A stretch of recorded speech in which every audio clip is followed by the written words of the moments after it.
स्वागत है आपका माइंड मेकर्स पर। मैं हूं धीरज कुमार और आज बात करेंगे पृथ्वीराज चौहान के बारे में। भारत के इतिहास के पन्नों को अगर दोबारा पलटकर देखा जाए तो पृथ्वीराज चौहान भारत के अंतिम जाबाज हिंदू शासक रहे थे, जिनकी ख्याति सुनहरे अक्षरों में लिखी जा चुकी है। पृथ्वीराज चौहान का शासनकाल सन 1177 से लेकर 1192 तक रहा था।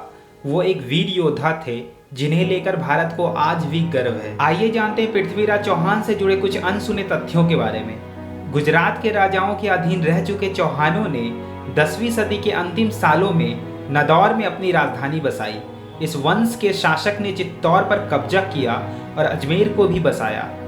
विग्रहराज ने दिल्ली को सन 1151 में तोमरों से छीना था और चौहान राजाओं में सबसे मशहूर पृथ्वीराज तृतीय थे, जो साल 1177 में कमान संभाली। पृथ्वीराज चौहान अपने राज्य का विस्तार करना चाहते थे, इसलिए उन्होंने कई छोटे छोटे राज्यों पर जीत भी हासिल की। उन्होंने गुजरात के राजा के खिलाफ युद्ध किया लेकिन सफल नहीं हुए, इसलिए वे गंगा घाटी की ओर मुड़ गए। इसके बाद पृथ्वीराज चौहान ने बुंदेलखंड की राजधानी महोबा के खिलाफ भी अभियान चलाया और वहां के कई मशहूर योद्धाओं को धूल भी चटाई।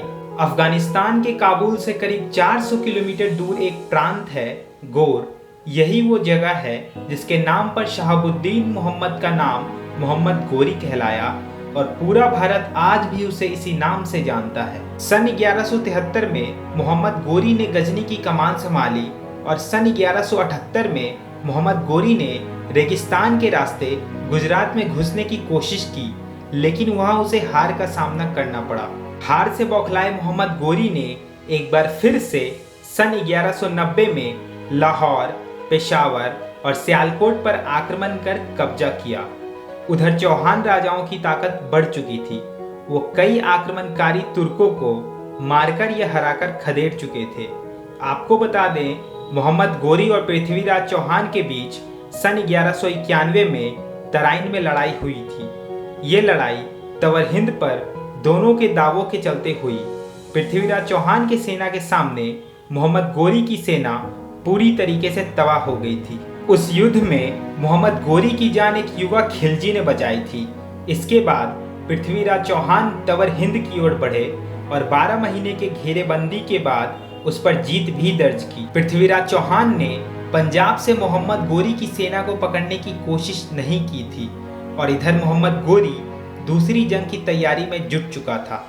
सन 1192 में मोहम्मद गोरी और पृथ्वीराज चौहान की एक बार फिर से लड़ाई हुई। ये लड़ाई भारत का इतिहास बदल देने वाली थी। कहा जाता है कि मोहम्मद गोरी 1,20,000 सैनिकों के साथ इस युद्ध में उतरा था, जिसमें उसके पास बड़ी संख्या में घुड़सवार सेना और तीरंदाज भी थे।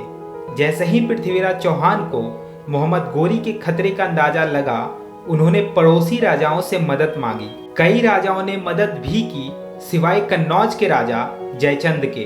इस युद्ध में पृथ्वीराज ने 3 लाख की फौज उतारी, जिसमें घुड़सवारों की संख्या ज्यादा थी और लगभग 300 हाथी थे। भारतीय सेना संख्या में ज्यादा थे, लेकिन नेतृत्व मोहम्मद गोरी की सेना का ज्यादा बेहतर था।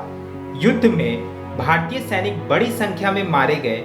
युद्ध से किसी तरह पृथ्वीराज बच निकले, लेकिन सिरसा के पास वो पकड़े गए। तुर्की सेनाओं ने अजमेर समेत उनके तमाम राज्यों पर कब्जा कर लिया था और कुछ दिनों बाद पृथ्वीराज चौहान को एक षड्यंत्र के आरोप में मार डाला गया था। इस वीडियो पर आपकी क्या राय है, आप हमें कमेंट बॉक्स में बता सकते हैं। साथ ही इस चैनल को जरूर सब्सक्राइब करें।